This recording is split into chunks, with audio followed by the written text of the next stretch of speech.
Welcome to Pretty Lies and Alibis. Let's seek the truth and travel the long road to justice together. What you know, Alibis, happy Wednesday. It's August 24th. This is our 40th episode of this mega series, and we still have a ways to go, y'all.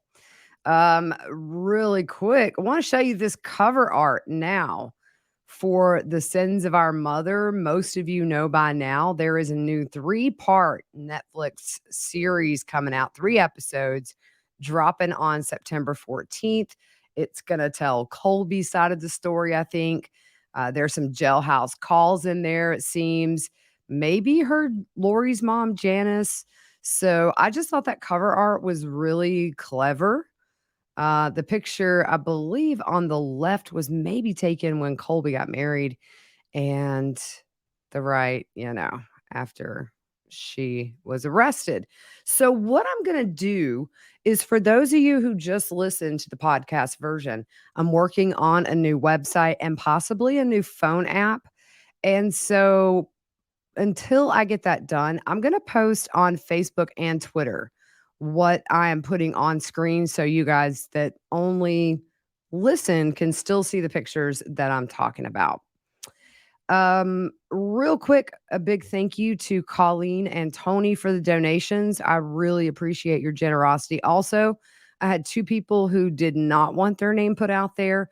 You know who you are, and I appreciate you very much. I need to correct myself and thank Diane for the Elvis stuff. I had a brain moment and said Debbie. So, music fact of the day, Janis Joplin, ironically, only had 1 top 40 hit while she was alive. That song was Peace in My Heart. Great song. It reached number 12 on the top 100 Billboard charts. Me and Bobby McGee was co-written by Chris Christopherson. That album, Pearl, was released 3 months after her death, and that was her number 1 hit. So very interesting. She's also a member of what they call the 27 Club, which are artists who died at the age of 27. Unfortunately, other members of that club are Jimi Hendrix, Janis Joplin, Jim Morrison, Amy Winehouse, and Kurt Cobain.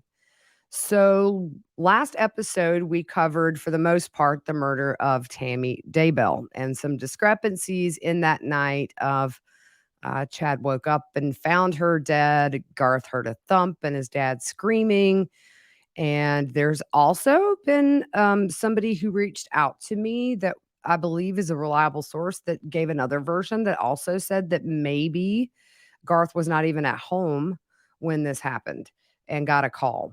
So, anyways, and last night I was thinking, if you remember, we talked a bit about Julie Rowe and how she would go over to the Daybell house and seem to be close with Chad and Tammy and Emma that we know of. But, you have to wonder, why didn't she go to Tammy at some point and say, Chad keeps telling me you're going to die. Not sure if you're aware of this. A lot of people did not say anything. So we also know that the coroner did not request an autopsy or demand one. So coroners in Idaho, the requirements are very few. You must be 21 years old, a U.S. citizen, and live in the specific county for 1 year before you can be elected. And if you're elected, you're required to complete a yearly 8-hour training in subjects, including but not limited to Idaho coroner law, as well as death investigations and protocol. So in the Idaho State Association of County Coroners, it says the member of the ISACC shall not, in the discharge of his or her duties, make decisions beyond the scope of his or her professional expertise and knowledge, but shall seek guidance from the appropriate source or sources. And also it says on the Idaho County site that a coroner determines in each of those cases the manner and cause of death and, if necessary, holds an inquest and determines the facts as to how, when, where, and by what means the deceased came of his death. So what types of deaths are required to be investigated according to Idaho law? When a county coroner is informed that a person has died, the coroner shall investigate that death if, and they give three, but the big one, the death occurred under suspicious or unknown circumstances. And as we talked about yesterday, Tammy Daybell was 49, and everybody except her family seemed to think she was healthy. And by family, I mean the ones that were her immediate. Her parents said she was. So we're going to go over real quick the affidavit for the first degree murder count for Tammy before we jump into the timeline again. It says the defendant, Chad Guy Daybell, on or about October 18th or 19th, 2019, in the county of Fremont, state of Idaho, was concerned in the commission of a first degree murder and did aid and abet its commission, or not being present, advised and encouraged its commission, or by command compelled another to commit the crime, and did so with malice, and did so willfully, deliberately, and with premeditation, which resulted in the death of a human being, to wit, did either kill Tammy Daybell and or assist in the killing of Tammy Daybell, and or did encourage the killing of Tammy Daybell, and or did command another to kill Tammy Daybell in violation of Idaho Code. So the overt acts that they list, it says in furtherance of the conspiracy to commit murder in the first degree of Tammy Daybell and to affect the objects thereof.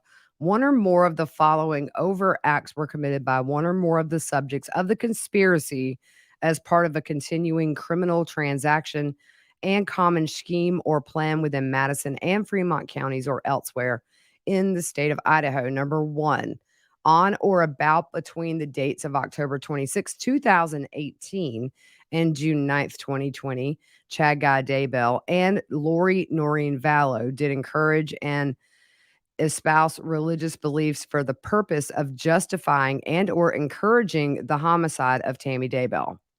On or about September 1st, 2019, Lori Noreen Vallow did move to Rexburg, Idaho with Alex Cox, Tylee Ryan, and Joshua Jackson, hereinafter JJ Vallow. Text messages between Chad and Lori regarding death percentages for Tammy and JJ in messages on July 30th, 2019. Chad Daybell obtained a burner phone on September 18th, 2019. Alex Cox obtained a burner phone on October 9th, 2019. Text messages between Chad Guy Daybell and Lori Noreen Vallow about Tamara Daybell being in limbo and Tammy being possessed by a spirit named Viola. September 8th, 2019, Chad Guy Daybell signed application along with Tammy Daybell to increase her life map insurance to the maximum allowed under her policy. Alex Cox attempted to shoot Tammy Daybell on October 9th, 2019. Remember, the same day he got the burner phone. Alex Cox conducted multiple internet searches between the dates of October 8th, 2019 and October 12th, 2019, including searches relating to Grindell Drop and shooting through a Dodge Dakota. Alex going to a gun range in the months before October 9th when the attempted shooting of Tammy Daybell takes place. Alex traveled from Sportsman Warehouse to the vicinity of the Daybell residence on October 9th, 2019.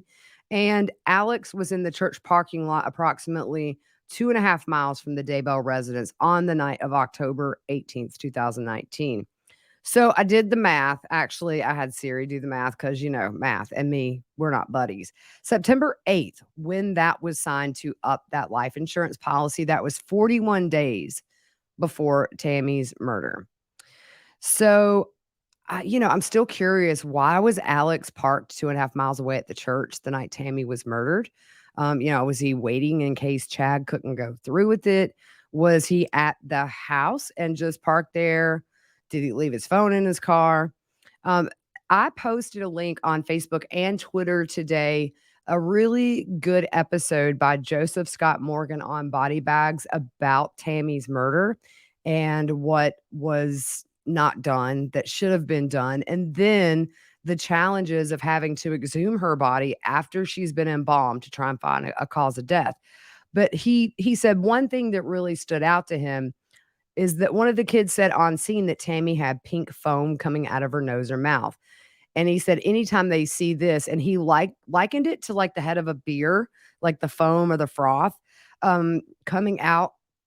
This can happen in the midst of a fatal event with respiratory distress, trouble breathing, suffocation, or strangulation, and also in overdoses on drugs. So we left off on the date of, well, let me scroll back here, way back here, y'all. I should have been a little bit more prepared. Um, okay, so we're just gonna pick up. Sorry, y'all. I think this was October 19th. My bad. The day Tammy was murdered. Tylee has a friend text her that she misses her and has been thinking about her. The friend receives a text from Tylee's phone 6 days later on the 25th saying, "Hi, I miss you guys too. Love ya," which is LUV. One thing that was said by several people was that the wording of the text after obviously Tylee was murdered did not sound like her, and it was not how she wrote. So October 20th, a ticket from Phoenix to Idaho is booked for Lori for travel on October 24th. Chad calls the hotel presumably to book rooms for Tammy's funeral up in Springville, Utah. Chad has two phones he's using at this point, and they're identified as a 208 number and a 401 number. He uses the 208 number to call this hotel. At some point, we know Chad cashes in on that $430,000 life insurance policy on Tammy. Sources told East Idaho News in March of 2020 they actually came from different policies. So October 21st to the 24th, starting on the 21st, the day she's buried, or the viewing rather, Tammy's school has a book drive in her honor and creates a remembrance corner in the library to help the kids cope. Because, me and Fruit Loop have always said when we talk about Tammy being a librarian, like, who doesn't love the librarian, man? They're just like so happy to see you all the time. And I don't know of one librarian that wasn't like sweet as pie. And so I'm sure the kids that knew Miss Daybell were devastated at her loss. So October 21st is the viewing for Tammy.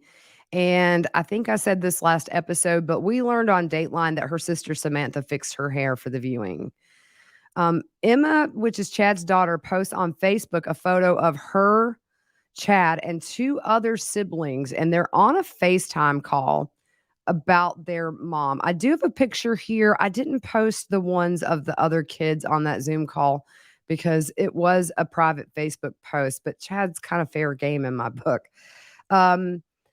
One son was on a mission in Africa and he was not able to come home for that funeral. And the text that accompanied the screenshot, we talked with Elder Daybell tonight. We're all doing about as well as we can be expected. Dad reassured us that mom may have another assignment now, but we are still a family and we will grow closer together. So the next day on the 22nd, Tammy is buried. And I'm going to throw up this picture again from last night of the funeral. I can't imagine her family it was very quick, not much time to comprehend what had happened. On this day, also, Chad paid for 4 rooms at the Holiday Inn Express in Springville, Utah. The 401 cell number is texting Lori that same day of Tammy's funeral. Not surprising, but that's low. Tammy's sister Samantha also said on Dateline that she felt like Chad was avoiding her at that funeral. I wonder why, because maybe he worried she might see right through him. We've heard that Chad was acting a little inappropriate at the funeral as far as even labeling people dark and light. So on this same day, the divorce between Melaniece and Brandon is finalized, but she's still on his life insurance policy. And he contacts investigators on his case for that attempted murder and told them about Tammy's death. Also on this day, Alex goes to the storage shed. So going back to Brandon, he forwards the investigator Tammy's obituary and explained that Tammy is the wife of Chad. And Charles had told Brandon before he was murdered that he was suspicious that Lori and Chad were having an affair. So, October 23rd, a memorial service is held for Tammy in Rexburg. This is the program that's on screen now that was at that. Someone who knew Chad and Tammy for many years told East Idaho News it was really weird because the casket wasn't even there.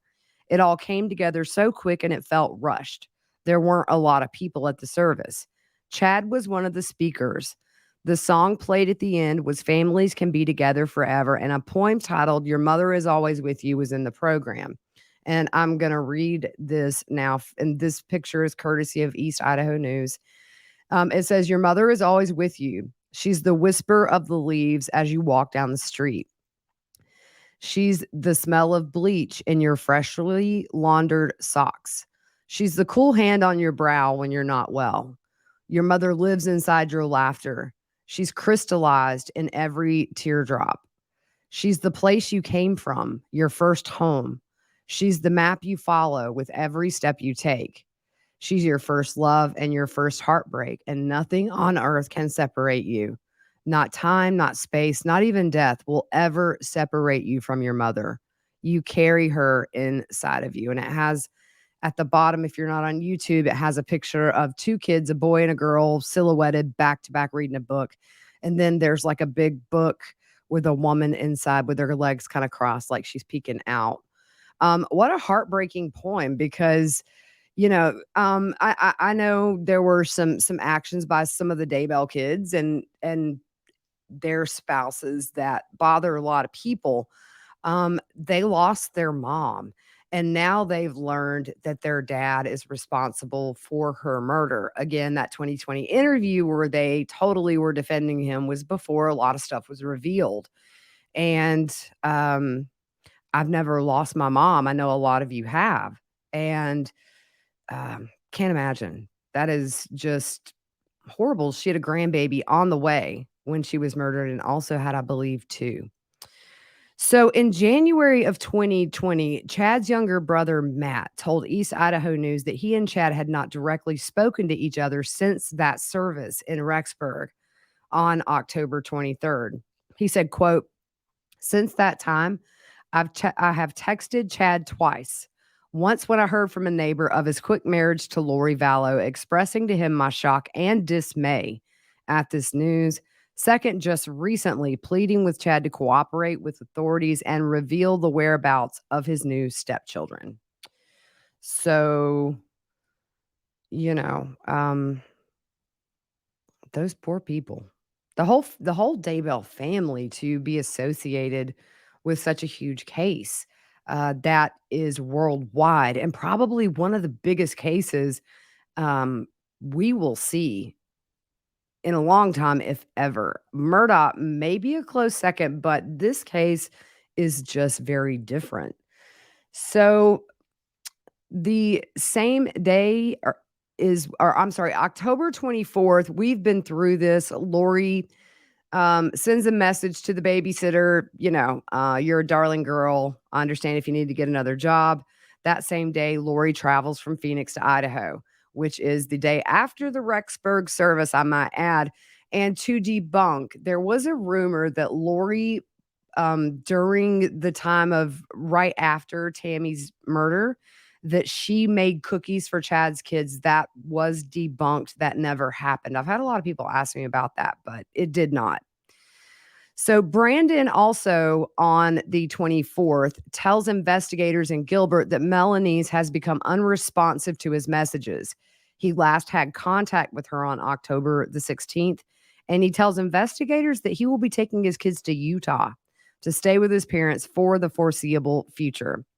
So on October 25th, Alex goes to the storage shed and law enforcement officers see Lori and Chad holding hands, and they note it was only days after Tammy's murder.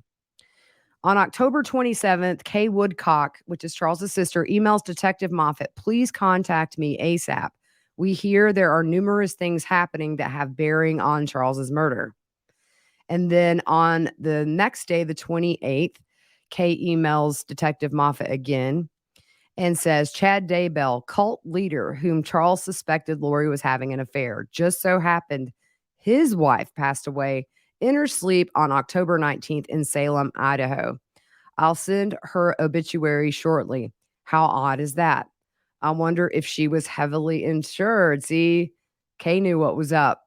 Lori had a large room at their home before she and Charles separated, which she used as a dance studio and would record herself dancing 2 to 3 hours nightly and send videos to Daybell, which Charles discovered. Alex quit his job and she put 3 question marks. Whereabouts unknown. He must be hiding with Lori and JJ. Brandon gave Melaniece $300,000 for divorce settlement in recent past, like just before Lori moved and before they attempted his murder. Melaniece is obviously the new golden goose since they murdered Charles. They'll run through that money quickly. Also, Brandon discovered Melaniece stopped their divorce proceedings 2 days before they attempted to murder him. Something about she couldn't collect his life insurance if a divorce is pending. So on that same day, Alex sends Zulema a picture of Chad and Lori and 2 other women at a restaurant. Chad and Lori are sitting beside each other, and Chad is no longer wearing his wedding ring. So this is October the 28th. Oh my gosh. Zulema responds to the text. He looks way too happy. Alex replies, he escaped the warden, so it's all downhill from here. Zulema says, woohoo, he's a happy man. Look at that smile. Alex says he's a little giddy, and Zulema says, that's so cute. Alex and Chad go to the storage unit together on this day, and they brought bikes and other items to put in the unit. And they take out some totes and something else that I really couldn't tell what it was. They stay in total about 6 minutes. Here is a picture of them on October 28th taking those bikes to the storage unit. And speaking of storage units, I'm just going to go ahead and throw these pictures up on the screen of things that were found inside that storage unit. If you remember, Lori did not pay her bill. And so the owner of that unit contacted Nate Eaton and said, do you want to see what's inside? Nate said, of course. We see here there is a patchwork blanket, like a photo blanket of Tylee from infanthood all the way up to what seems to be teenage years. Lots of happy memories, it looks like. If you zoom in on these, you see pictures with Colby, with her friends, with her mom, with JJ. You see another picture is a jersey that says Colby with the number 88. There is a Brigham Young University backpack with JJ's initials on them. Also, there is a scrapbook showing pictures of a very, very cute baby JJ. It says born May 25th, 2012, weight 2 pounds, 14 ounces. First words, bye bye, Ty. First steps, April 11th at 13 months old. On the right, you see one of those photo strips that takes 4 in a row of Lori and a very young Tylee, maybe around 4 or 5, the age where this custody battle was in full force. Tylee was smack in the middle. You can barely see a picture of Colby on the piano and little Tylee's head popping out. Then you see Nate Eaton there with Keith Morrison showing him the contents of that storage shed. And then a couple of other things. We see a picture of a young Colby and Tylee, baseball gloves, some ice skates, bikes, and JJ's beloved scooter that Larry Woodcock talked about at CrimeCon, saying JJ wore his shoes out very quickly. And when Larry saw that scooter, he knew something was really wrong because JJ loved that scooter. So the same day, Colby emails Lori, Mom, you changed your number. What's going on? Lori responds, I need you to know that we're safe and happy. I know this sounds confusing to you, but I need you to trust me that although there are wicked people trying to cause harm, that Jesus is on our side and taking care of us. Although we may be out of touch for a while, I will continue to help you. I love you all so much. The car and the car insurance will be paid for you so you can drive it with no worries. If you remember, I believe Charles said he was going to stop paying for that kind of stuff. The phones will also be good. You are precious to your mama. I love you so much. Kisses to you. And I hope to talk. I think it's to you and maybe the baby and Kelsey. I hope to talk soon. I will continue to pray blessings on your family constantly. Colby responds, "Okay, mom, I love you. Please be smart and take care of the kids and yourself. I don't know what's going on, but I'm praying for all of you. I'm mad and sad, but I know I can't control anything going on. Please be safe, all of you. We love you. And if you can help us at all through Venmo too, that would help. I'm going to be getting a second job, but until then, we could use a little help. You've helped us so much with the car and phones. So thank you for that. I love you all." Same day, Melaniece signs her lease on the townhomes up in Rexburg. And now it's time for a word from our sponsor, BetterHelp. Help, help, help, not health. HELP. And we've talked about this all week. You know, we can be our own worst enemy when it comes to problem solving. We have so many things in a day we have to do. If you're a mom, you've got school duties, you've got laundry, you've got housework. You may work two jobs to keep your house up. And then whatever problems arise, you still have to sort through those. There's not enough hours in the day. And sometimes we don't have enough energy to do it alone. I know for me, mom at three, sometimes the last thing I have is time to sort through things internally going on with me. But in the end, when I finally got help, I was empowered with knowledge to walk myself through that, things I never would have thought of. BetterHelp can help you navigate depression, stress, anxiety, self esteem issues, anger, relationship problems, grief, eating disorders, and more. If you're thinking of giving therapy a try, BetterHelp is an amazing option. It's entirely online, it's convenient, accessible, affordable, and you can video chat, phone chat, text chat if you want. Get matched with a therapist after filling out a brief survey, and you can switch therapists at any time if you feel the one you're with is not the right one for you. Within 48 hours, you will have somebody dedicated to helping you solve your problems. So visit betterhelp.com/whattheworld today to get 10% off your first month. That is BetterHelp, HELP.com/whattheworld. They'll know I sent you. I appreciate it. It's a really wonderful service, I will say. Back to our timeline. So on October 29th, an investigator from Gilbert Police Department called the Madison County Sheriff's Office and inquired about Tammy's death. They did not have a record of Tammy and referred the investigator to the Madison County coroner. So the investigator contacted the Madison County coroner, who also had no record of Tammy's death. The investigator reviewed the obituary that Brandon had forwarded him and called the funeral home. So then the investigator was referred to the Fremont County Sheriff's Office because that agency investigated her death. Investigated. I don't know. I don't know. I've never heard that they investigated it, but I called Fremont County Sheriff's Office and requested their police report, then spoke with coroner Brenda Dye.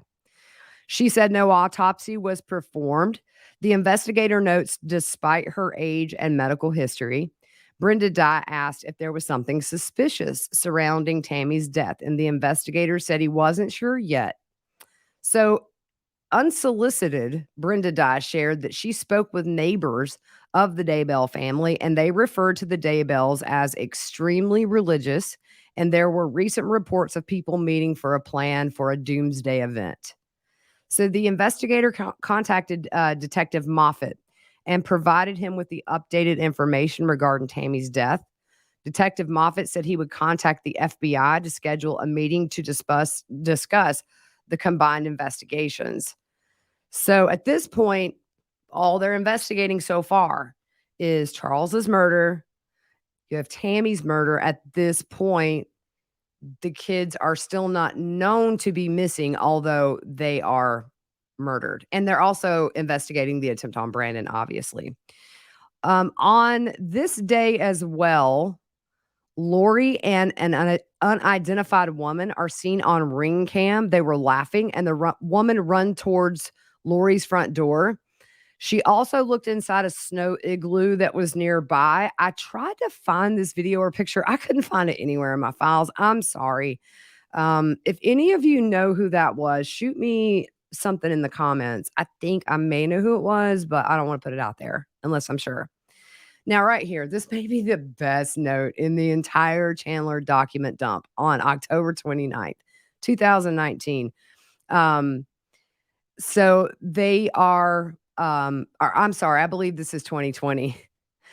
Investigators write on a rough timeline of events. Ian Pulowski posts goofy messages to Facebook, goes from basic bro to what appears to be a PR campaign to portray himself as Mr. Rogers. I think I got my date wrong, and that should have went later in the timeline, but sorry, y'all. That's funny. Yeah, so anyways, about a month before the welfare check, Brandon told Rexburg, Gilbert, and Chandler PD that he thought all of these deaths were related. A friend of Melaniece's, who was on Hidden True Crime, said this. I'm going to link that episode. There is so many nuggets in that episode of Hidden True Crime. It was a really good one. He told her that he couldn't get anybody to take him seriously about this. So October 30th, Gib texts Lori, call me, it's important. We don't know anything about that yet. October 31st, at this point, Brandon is still in hiding with his kids. Melaniece and Alex pack up her belongings from the home she shared with Brandon and their kids. She left kid items on the sidewalk, but said in the interview all the stuff was broken. Brandon actually used photos of this in the custody battle with her later on. And the private investigator that Brandon hired, his name was Rich Robertson, he took photos of the U-Haul in the driveway as well as the discarded items. And Mr. Robertson told Inside Edition they were bringing stuff out of the house and loading it into the U-Haul. But I saw Alex Cox bringing out some twin mattresses and bags of what looked like they might have been kids' blankets and toys. He didn't put those in the U-Haul. Instead, he put those on the curb and just left them in a pile with a little cardboard sign that said free while they loaded the U-Haul. So Mr. Robertson places a tracking device on the U-Haul and the other car that they're driving and follows them to Rexburg. There is a story, and I couldn't find it, where he went inside a diner or somewhere that Alex and Melaniece stopped along the way. They were talking in very hushed tones, and I think Melaniece wore her sunglasses the whole time. Just weird stuff. So in Brandon and Melaniece's custody battle, Brandon also said that she applied for the U-Haul, saying she was moving to BYUI student housing. I don't know, maybe you get like a discount on that. But you think about what Kay said in that email about now Melaniece is the golden goose. And even though we know Melaniece was involved before, you think about it. She got $300,000 from Brandon. She was getting some payouts from the other businesses and things like that. I'm sure they were laying it on thick with her. And I believe Chad had said a couple of her kids were turning dark as well. Gilbert investigators contacted the Fremont County Sheriff's Office requesting their assistance in locating the Jeep that was used in the attempt on Brandon. So on November 1st, 2019, we're getting towards the end of the year. We're on episode 40. We still got another 20 at least. We got to go through the whole arrest, preliminary hearing, all that stuff. November 1st, 2019, Detective Hermosillo starts surveillance on Lori for Gilbert police. The lieutenant had not seen Alex or the Jeep, and Hermosillo obtained a search warrant to seize that Jeep when he saw it. Lieutenant Powell from Fremont County Sheriff's Office sees Lori and Chad holding hands while conducting surveillance. Now, this is so creepy, y'all. This is like something you see in one of those psychological thrillers. On the same day between 5 and 6 p.m., Melaniece goes to the residence of a married couple who were friends of hers and Brandon's and stands in the driveway, right? Brandon had stayed with them briefly after the shooting. So the woman sees Melaniece just standing at the end of the driveway as she's trying to leave. So she gets out of her car and approaches Melaniece, who says that the Holy Spirit told her that her kids were here at their residence and she was there to collect them. The woman tells her the kids aren't there, and she actually invites Melaniece into the home and tells her husband, "Hey, she's here," by the way. At this point, Brandon was alerted that Melaniece was there. So when Melaniece came inside, she was still asking for her kids and repeated the Holy Spirit told her where to find her kids. So she tells the couple that Brandon was involved in dark things but didn't elaborate any further. The couple keep telling Melaniece, "Look, the kids aren't here." The man says Melaniece threatened them, saying something to the effect of if they knew what was good for them, they would tell her where the kids were. Melaniece eventually left the house and sat in a white Kia SUV parked in front of their house. She sat there for around 20 minutes, and the woman approached the car to talk to her and sees Alex in the driver's seat, but he does not acknowledge her. She told investigators that she had never seen Melaniece act this way, and it worried her. So they finally drive off, Alex and Melaniece, but came back a short time later and stopped a few homes away from theirs.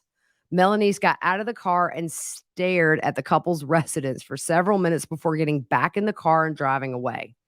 The man said he was concerned for his family due to her behavior, but ultimately did not contact police because they didn't want to get involved. I cannot imagine knowing what they know about the attempted murder, and then you just see this woman standing in your driveway, and then she leaves and gets out and stares at I would have had the willies. Oh my gosh. So November 3rd, Kay emails Detective Moffat saying Lori had moved to Rexburg. She also said Melaniece is there, and she's pretty sure Tylee would be too. On the 3rd, Lori and Chad fly from Salt Lake City to Kauai. And this is where we are going to stop, because now we're getting into the marriage of these two wackadoodles and all that comes after, and everybody's getting married, and it's just insanity. So, anyways, I hope you guys have a good rest of your evening. I've got to go grocery shopping for my Grammy. She's been texting me little notes the whole time I've been doing this. I love it. I love to see that little bubble pop up knowing she's texting.